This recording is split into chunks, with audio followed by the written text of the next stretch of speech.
नमस्कार। आप देख रहे हैं गांव के लोग और मैं हूं राम जी यादव। आज हमारे बीच बनारस के जाने माने शायर, जो और भी ज़्यादा जाने माने होते लेकिन अपने आलस्य के कारण वे केवल जाने माने रह गए, अलकबीर जी उपस्थित हैं। आपका बहुत बहुत स्वागत है अलकबीर जी। अलकबीर किसी ज़माने में इतने सक्रिय होते थे कि बनारस में तमाम सारी गोष्ठियाँ जब होती थीं तो इनके बगैर उनका कोई मामला परवान चढ़ता ही नहीं था। कभी लल्लापुरा, कभी मदनपुरा, कभी यहाँ कभी वहाँ, जहाँ देखिए अलकबीर छाए हुए हैं। और अलकबीर शायरी भी बहुत अच्छी करते थे। अलकबीर पेशे से गाइड थे उस समय, और बनारस के कोने अतरों के बारे में, बनारस के मॉन्यूमेंट्स के बारे में, बनारस के ऐतिहासिक स्थलों के बारे में अलकबीर जितना जानते हैं, मुझे लगता है कि बहुत कम लोग जानते होंगे, क्योंकि इन्होंने बनारस से बाहर के लोगों को परिचित बहुत कराया। जीवन की परिस्थितियों ने इनको बहुत लिखने का मौका तो नहीं दिया, लेकिन जितना भी इन्होंने लिखा है वो बहुत ध्यान खींचने वाला है। आज वे उपस्थित हैं हमारे बीच, तो अलकबीर जी से हम चंद सवालात करेंगे और उसके अलावा जो है उनसे कुछ सुनेंगे। अलकबीर जी, आप बनारस में बहुत जीवन ही गुजर गया, आप 70 साल के से ऊपर के हो रहे हैं। तब के बनारस, जब आपकी जवानी के दिन थे, और अब के बनारस में क्या फ़र्क लगता है आपको? बहुत फ़र्क आया है। उस वक्त जब मैं इस लाइन में आया तो हिंदी वाले अलग अपना खेमा बना कर बैठे हुए थे, उर्दू वाले अलग अपना खेमा बना कर बैठे हुए थे। हिंदी वाले उर्दू के प्रोग्राम में जाने में हिचकते थे, और उर्दू वाले हिंदी में नहीं जाना चाहते थे। हिंदी वालों को इस बात का डर था कि हम वहाँ जाएंगे तो जम नहीं पाएंगे। छोटे छोटे बच्चे आते हैं और हमसे अच्छा पढ़ के चले जाते हैं। उर्दू वालों को इस बात से एलर्जी थी कि ये लोग उच्चारण सही नहीं करते हैं, अच्छा, और बात को कह नहीं पाते हैं, तो दोनों की दूरी बनी हुई थी। हमने जब शुरू किया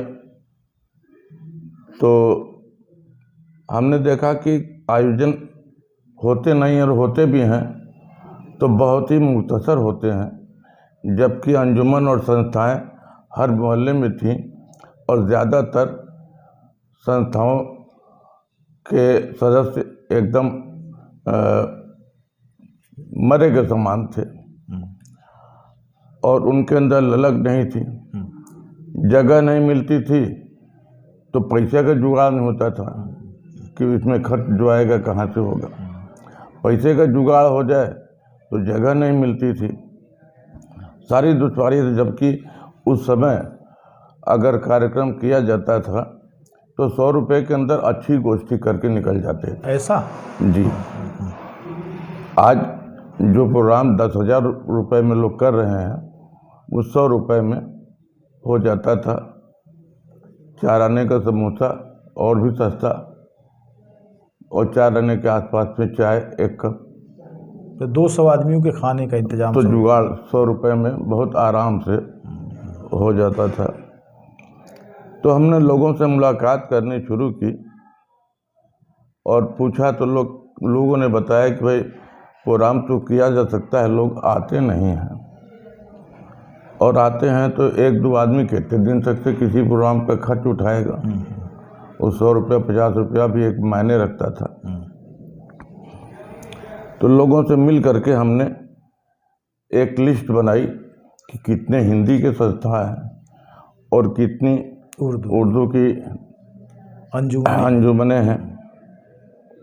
तो एक लंबी लिस्ट बनी, और हमने लोगों से कहना शुरू किया, भाई देखो ऐसा है कि व्यक्तियों को अलग अलग निमंत्रण दावत देने से बेहतर है कि जो अंजुमन है, अंजुमन के किसी एक शीर्ष आदमी को निमंत्रित किया जाए, और दूसरे अंजुमन वाले वहाँ जाएं तो 10-10 रुपए की करनी करें।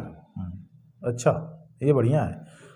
और वो 10-10 रुपए की अगर करनी करेंगे तो किसी के सामने हाथ नहीं फैलाना पड़ेगा, और जब उनके यहाँ होगा तो उनके यहाँ भी उनको भी परेशानी नहीं होगी। इस बात पर लोग एग्री हुए और अंजुमन हिंदी और उर्दू की दोनों की चलने लगी। तो अब उनके अंदर बड़े बड़े जो उस समय के नामी लोग थे वो भी उर्दू के प्रोग्राम में जाने में हिचकते थे। हमने उनको प्रोत्साहित किया कि देखिए, आप उर्दू के प्रोग्राम में जा कर के जो हमने रीड किया है वहाँ उर्दू वालों की तरह पढ़ना चाहते हैं, आप क्यों गज़ल पढ़ते हैं? जो लिखते हैं जिस विधा में लिखते हैं और जैसे पढ़ते हैं आप वैसे ही पढ़िए, आप उनसे अच्छे ठहरेंगे।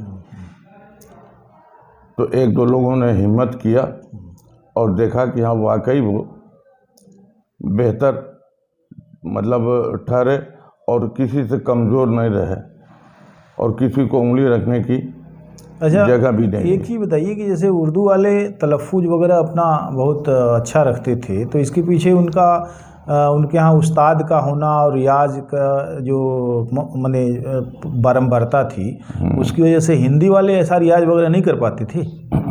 इस तरह की परंपरा हिंदी में नहीं थी।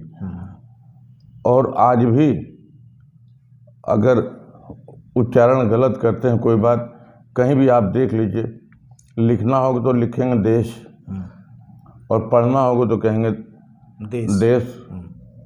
लिखेंगे आकाश और पढ़ेंगे आकाश।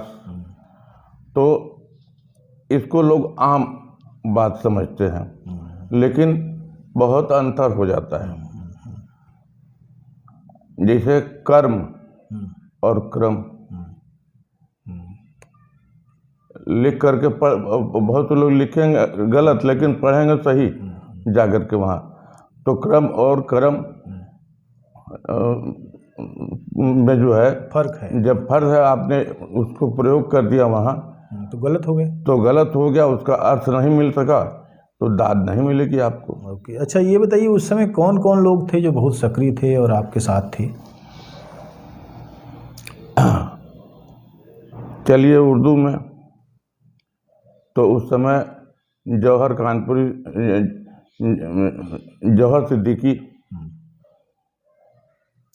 फैज़ साहब, जो एक समय ऐसा आया कि उर्दू शायरी मर गई थी तो उन्होंने जिंदा किया। क्या फैज़ अहमद फैज़? फैज़ अहमद फैज़ नहीं, फैज़ बनारसी। बनारसी। ओके। उनके ख़ानदान में नासिर हुसैन ज़ैदी साहब ने बहुत अच्छा नाम कमाया। नज़ीर साहब थे, नज़ीर बनारसी। नज़ीर बनारसी। जौहर सिद्दीकी ये थोड़ा सा घमंडी टाइप के थे और इनका कहना था कि बनारस में कौन शायर है। 2.5 शायर मानते थे बनारस में। हैं कि फौत फरमा गए? बहुत वफात हो चुकी उनकी। तो अपने आप को एक आदमी और नज़ीर साहब को आधा शायर कहते थे। अच्छा, मैंने 2.5 शायर, 3.5 2.5 शायर बनारस में उनकी निगाह में थे। और जो आधा था वो जो है पद्मश्री हो गया। उनकी शायरी का दायरा भी बड़ा है। उनकी शायरी का दायरा बड़ा, उनके साथ मिलकर हमने काम भी किया है। मतलब उर्दू से हिंदी करने में उनका सहयोग किया है और उनके घर पर रोज़ मैं जाया करता था। वो मेहमान को नवाजते थे बहुत। नहीं, मैं भी 1-2 बार मिला हूँ उनसे और उन अपने घर बुला करके मतलब बात भी करते रहेंगे।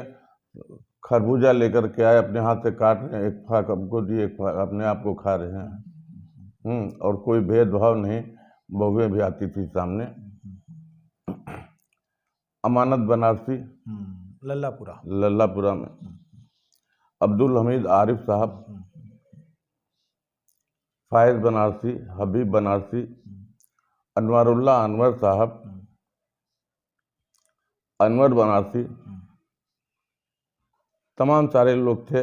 वो कैफ़ी बनारसी, कैफ़ी बनारसी को तो मदनपुर वाले घासे नहीं डालते थे, जबकि बहुत अच्छे शायर थे। ऐसा? जी हाँ। काहे क्यों घास नहीं डालते थे? इसलिए कि वो गरीब थे। ओह। गरीब थे और उनसे कम उम्र वाले चाहते थे कि हमारे बाद पढ़ें, हमसे पहले न बड़ी पढ़ें। हायरार्की।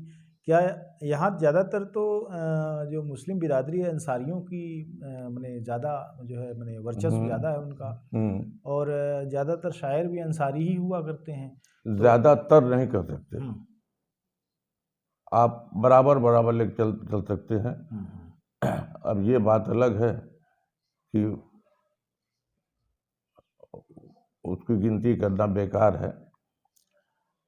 तो इस तरह से एक किया, बाद में जा कर के हमारे ऊपर ब्लेम भी लोगों ने लगाया कि ये अपने पढ़ने के लिए पैसा दे के पढ़ते हैं। जब हमने 10-10 रुपया का लगाया तो अंजुमनें चलने लगी, खूब होने लगा प्रोग्राम खूब होने लगा। तो एक समय का साक्षी तो मैं भी हूँ, लेकिन फिर बाद में उर्दू वाले पता नहीं कहाँ चले गए, और धीरे धीरे मुझे लगता है बिखराव इतना ज़्यादा आ गया कि हम जिनको जानते थे अब उनका आता पता नहीं है। अभी क्या हालात हैं? दोनों में दूरी भी बन गई है हिंदी और उर्दू में, फिर से ऐसा लगता है। तो क्या आपको लगता है? फिर दूरियां बढ़ गई हैं, इसलिए कि हम सब में आ गया।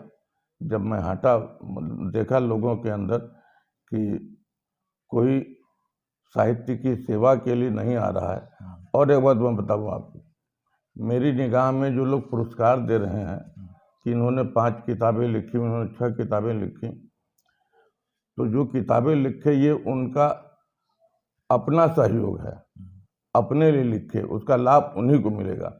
लेकिन जो आदमी प्रोग्रामों को करवा रहा है, लोगों को इकट्ठा कर रहा है, मेरी निगाह में वो बड़ा है।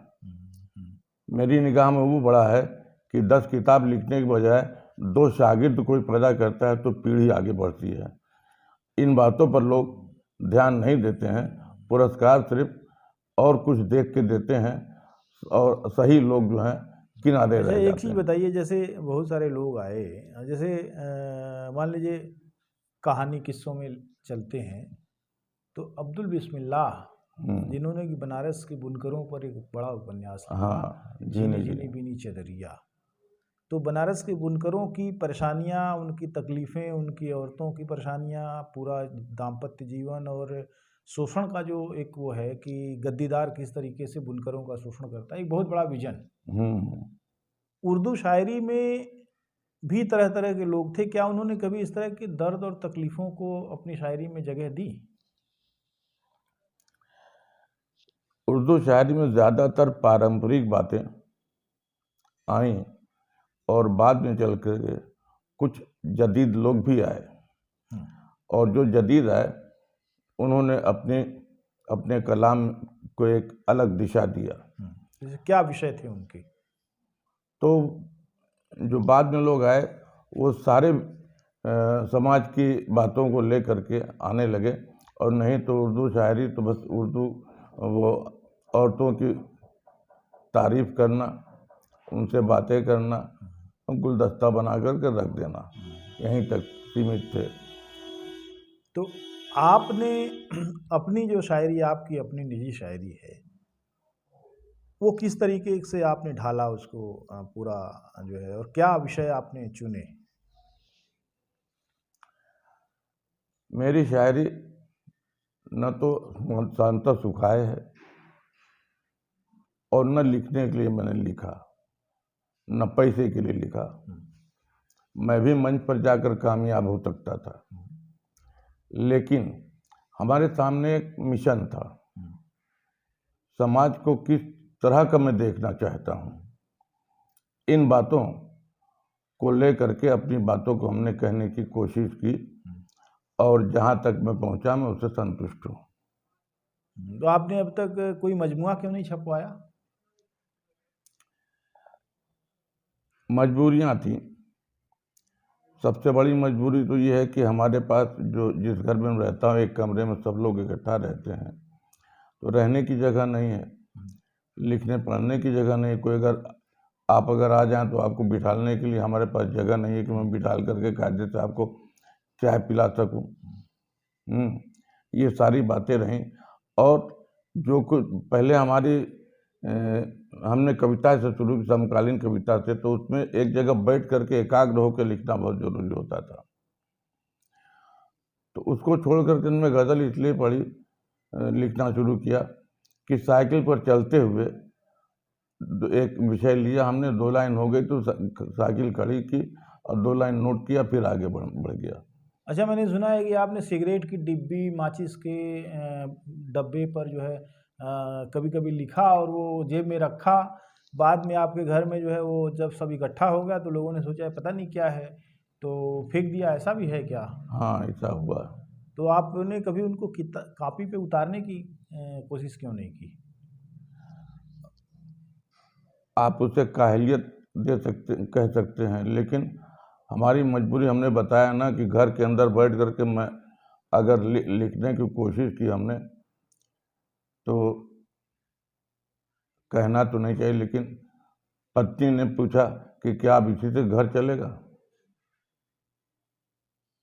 अब इसके बाद अगर बहुत अच्छा मन बना हुआ है तो आप लिख पाएंगे? नहीं नहीं नहीं लिख पाएंगे।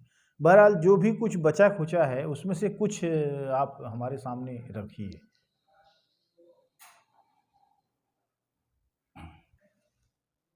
दो पंक्तियों में बात मैं कर रहा हूँ जी, स्वागत है। कि उसने मुझे तराश के मशहूर कर दिया। उसने मुझे तराश के मशहूर कर दिया, पत्थर को पत्थरों से बहुत दूर कर दिया। पत्थर को पत्थरों से बहुत दूर कर दिया। गद्य को पद्य किया, पद्य को आज़ाद किया। नस्र को नज्म किया, नज्म को आज़ाद किया। हमने आदाब हुनर इस तरह बर्बाद किया। क्या बात है, फिर से कहिए। गद्य को पद्य किया, पद्य को आज़ाद किया। हमने आदाब हुनर इस तरह बर्बाद किया। क्या बात है, मैंने जो मांग हो रही है उसी तरीके की सप्लाई कर रहे हैं। एक शेर अर्थ है कि तोड़ सकेगा भला वो कैसे अपने हाथों से, तोड़ सकेगा भला वो कैसे अपने हाथों से, हर दिल जिसको खुद भारत का नक्शा लगता है, हर दिल जिसको खुद भारत का नक्शा लगता है। एक मतला और एक शेर अर्थ है कि हमें जितना चाहे ज़माना सता ले, हमें जितना चाहे ज़माना सता ले, भला ही करेंगे भला करने वाले, भला ही करेंगे भला करने वाले। और बशक्ले बशर वो भी है एक फरिश्ता, बुराई से जो अपना दामन बचा ले, बुराई से जो अपना दामन बचा ले। इस गज़ल का शीर्षक है महापुरुष बनाम पेड़। अगर हम महापुरुषों की कही हुई बातों पर अमल करें तो हर तरह से मुझे लाभ है, लेकिन हम उस पर अमल नहीं कर रहे हैं। उनकी हर अच्छाइयों को फॉलो करता हुआ मैं पेड़ों को पा रहा हूँ, और बात वहीं से कह रहा हूँ कि मुसाफिरों की थकन को निकाल देता है, मुसाफिरों की थकन को निकाल देता है। दरख्त धूप को साए में ढाल देता है, मुसाफिरों की थकन को निकाल देता है, दरख्त धूप को साए में ढाल देता है। शेर अर्थ किया है कि हवा को ताज़ा सेहतमंद करके दुनिया को, हवा को ताज़ा सेहतमंद करके दुनिया को दरख्त नेक अमल का ख्याल देता है, दरख्त नेक अमल का ख्याल देता है। आज तनख्वाह से किसी का काम नहीं चलता जब तक से कि ऊपरी आमदनी न मिल जाए, लेकिन वहीं पर पेड़ है, खड़ा है पेड़ खिज़ा में इसी यकीन के साथ। पेड़ का यकीन देखिए, खड़ा है पेड़ खिज़ा में इसी यकीन के साथ, खुदा हर एक को रिज़्क़े हलाल देता है, खुदा हर एक को रिज़्क़े हलाल देता है।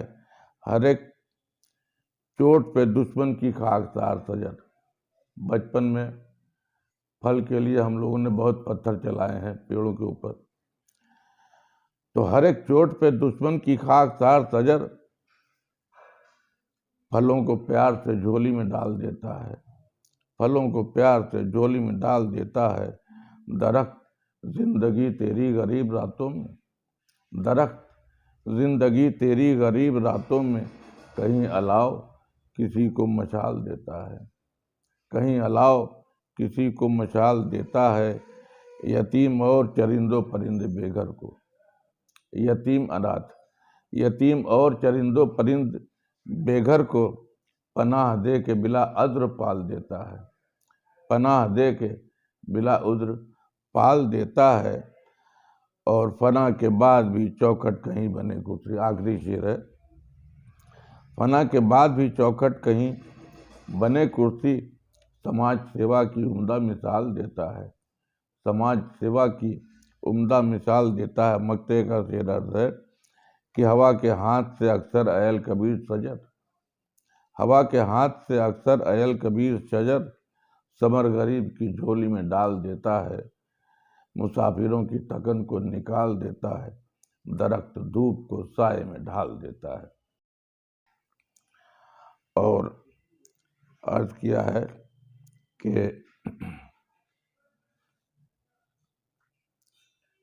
ये समकालीन कविता है कि तपिश ने उसको पहाड़ों की दिशाएं दी थी, तपिश ने उसको पहाड़ों की दिशाएं दी थी, वो नहीं लौटा तो सब ने कहा क्या बात हुई, तो सब ने कहा क्या बात हुई।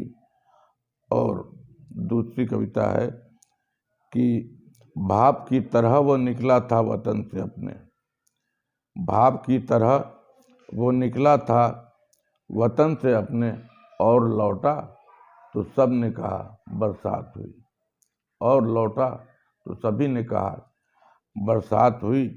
वो समुंदर से उठे या किसी सोते से, वो समुंदर से उठे या किसी सोते से, अब कौन बतलाए कहाँ बरसा कहाँ का पानी, अब कौन बतलाए कहाँ बरसा कहाँ का पानी। और इसके बाद अर्ज किया है कि पैसा बटोरा और खेल खत्म, पैसा बटोरा और खेल खत्म, नाक पिटारी में, पिटारी झोली में, झोली बहंगी पर, बहंगी कंधे पर, बहंगी पर हाथ, हाथ में महुअर, और धुन नागिन की बजानी है कहीं और। पैसा बटोरा और खेल खत्म, नाक पिटारी में, पिटारी झोली में, झोली बहंगी पर, बहंगी कंधे पर, बहंगी पर हाथ, हाथ में महुअर, महुअर पर मुंह, और धुन नागिन की बजानी है कहीं और कई जगह अभी जाना बजाना है, मंतर जमाना है, सबको जताना है, जीना मुहाल है, पेट का सवाल है, पेट का सवाल है, पेट का सवाल है। आपसे कभी और हम सुनेंगे आपकी शायरी के बहुत सारे अंदाज जो हैं, आप उसमें हैं।